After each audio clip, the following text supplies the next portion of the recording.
ब्राह्मण हैं भी तो वो ब्राह्मणी विद्या सीखना नहीं चाहते, कर्मकांड सीखना नहीं चाहते, ब्राह्मण बनना नहीं चाहते। वे भी पढ़ करके नौकरी करना चाहते हैं, वे भी पढ़ करके अफसर बनना चाहते हैं। ब्राह्मणी विद्या कोई सीखना नहीं चाहता। इसका कारण जानते हो? इसका कारण है ब्राह्मणों की आजीविका पर ऐसा संकट कुछ समय से मंडराने लगा कि उस संकट के कारण ब्राह्मणों की आजीविका खतरे में पड़ गई। गौर से सुनना,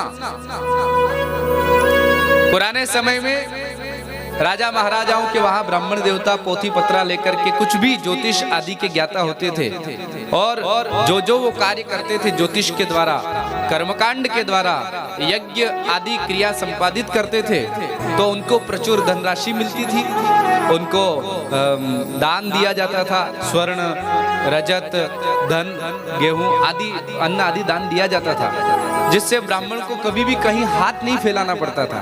ब्राह्मणों की आजीविका आराम से चलती थी, उन्हें किसी के भरोसे नहीं बैठना पड़ता था। लोग अपने आप आगे आकर के ब्राह्मणों को दान दे देते, महाराज हमारी तरफ से ये लो, महाराज हमारी तरफ से ये लो, हमारी तरफ से ये लो। तो वो ब्राह्मण देवता कहीं उनको कमाने नहीं जाना पड़ता था, घर बैठे उनकी सारी व्यवस्था यजमान बंधु करते थे।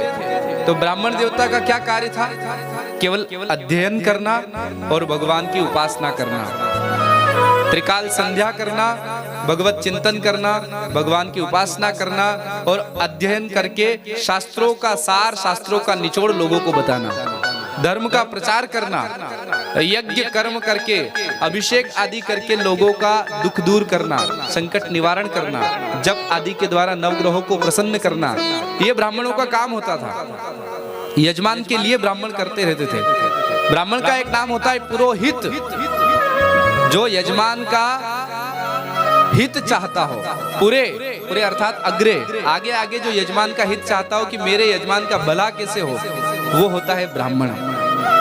पर वो पुराना समय था, अब धीरे धीरे समय बदला और अब लोग क्या करते हैं, ब्राह्मण देवता को बुलाते तो हैं, लेकिन जब दक्षिणा का वक्त आता है तो उस समय ब्राह्मण देवता को रुला रुला कर दक्षिणा दी जाती है। शादी हो तो शादी में डीजे वाला बोले 10,000 तो 10,000 ले जाएगा, टेंट वाला आएगा 20,000 तो 20,000 ले जाएगा, और वो बैंड बाजे वाले आएंगे तो वो अपने ले जाएंगे, रसोई बनाने वाला आएगा तो वो अपने पैसे 50,000 वो ले जाएगा, रसोई के सामान वाला अपने ले जाएगा।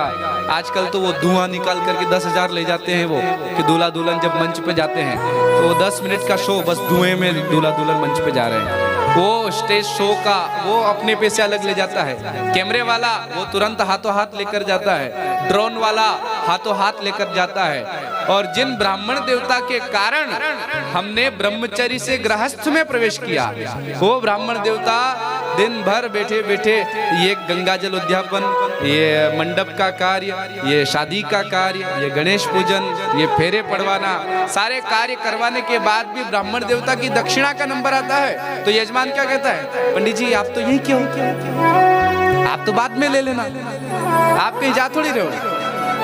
पंडित जी बेचारे बोले वाले ठीक है कोई बात नहीं यजमान जी, अब अपने वाले लोगों को कुछ बोल नहीं सकते तो वो घर चले जाते हैं। 2 दिन 5 दिन 10 दिन महीने भर बाद भी पंडित जी यजमान से कहे, यजमान जी शादी की दक्षिणा, अरे पंडित जी अभी अभी इतना कर्जा हो गया, अब कहाँ से दे इतनी दक्षिणा, बाद में ले लेना। अगले महीने जाए तो फिर बाद में करते करते उस ब्राह्मण को दौड़ाया जाता है और दक्षिणा दी जाती है, तो वो भी इतनी कि कभी 100 तो कभी 1000 तो कभी 2000, इससे ज्यादा दक्षिणा हम लोग ब्राह्मणों को दे नहीं सकते। जिस ब्राह्मण के कारण सारा कार्य संपादित हुआ, उस ब्राह्मण की आजीविका कैसे चलती होगी, उसका घर कैसे चलता होगा, इसके बारे में किसी ने कभी विचार नहीं किया। तो फिर ब्राह्मणों को दुखी होकर के और परेशान होकर के ब्राह्मणी कर्म छोड़ना पड़ा। और धीरे धीरे ब्राह्मण लोग भी, कोई ब्राह्मण होता है तो वो क्या सोचता है, अब मैं अपने बेटे को कभी पंडिताई नहीं सिखाऊंगा, इसको पूजा पत्री नहीं सिखाऊंगा, क्योंकि मैं जीवन भर भटका वही काफी है, मैंने यजमानों के वहां हाथ फैलाया वही काफी है, मेरा बेटा किसी के सामने हाथ नहीं फैलाएगा।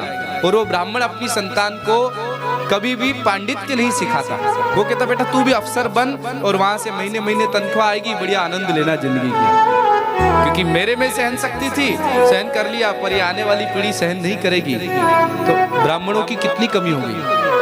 कितने गांव में हम इधर कथा करने आते हैं, हम पूछते हैं आपके बामन दादा, बोले बामन दादा तो वहां से आते हैं। कोई गांव वाले बोलते हैं वो वहां से आते हैं, कोई शाहदा से आते हैं, कोई नंदुरबार से आते हैं।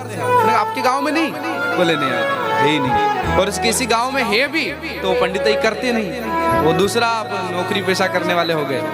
तो ये ब्राह्मणों की कमी आने लगी और धीरे धीरे ऐसा समय आ जाएगा कि ब्राह्मण मिलेंगे नहीं। और इसका परिणाम जानते हो, ब्राह्मण नहीं मिलेंगे तो उस दिन ये होगा कि शादी करवाने के लिए आपको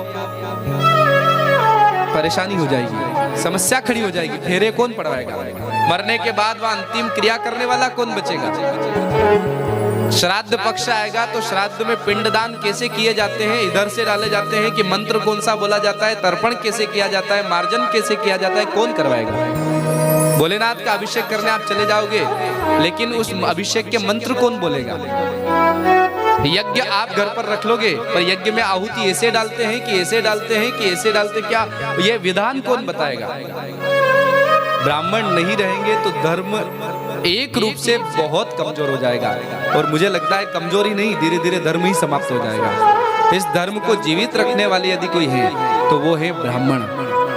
इसलिए प्रसंग निकला है तो मेरी आपसे विशेष प्रार्थना, आपके गांव में कोई ब्राह्मण हो या गांव के आसपास कोई ब्राह्मण हो या आपके परिचय में कोई ब्राह्मण हो, उसको कभी भी आप अपने घर पर चाहे सत्यनारायण भगवान की कथा करने बुलाएं, चाहे आप अभिषेक करने बुलाएं, चाहे आप यज्ञ करवाने के लिए बुलाएं, या चाहे आप किसी एकादशी आदि अवसर पर भोजन के लिए, अन्य अवसर पर भोजन के लिए बुलाएं, तो उन ब्राह्मण देवता को नाराज होकर वो जाएं, ऐसा काम नहीं करना। उनको प्रसन्न करके भेजो। और यदि हमारे ही गांव में रहते हैं तो हमें उनकी आजीविका का भी ख्याल रखना चाहिए कि उनकी आजीविका कैसे चल रही है। ब्राह्मणों की आजीविका पर अगर संकट आया तो वो अपनी संतान को कभी भी ब्राह्मण नहीं बनाएंगे, वो कहेंगे तू नौकरी वाला बन बेटा, और धीरे धीरे धर्म समाप्त हो जाएगा। इसलिए ब्राह्मणों का होना जरूरी, संतों का होना जरूरी, और संतों का और ब्राह्मणों का यदि दर्शन हो जाए तो उनकी सेवा करो, उनको प्रसन्न करो।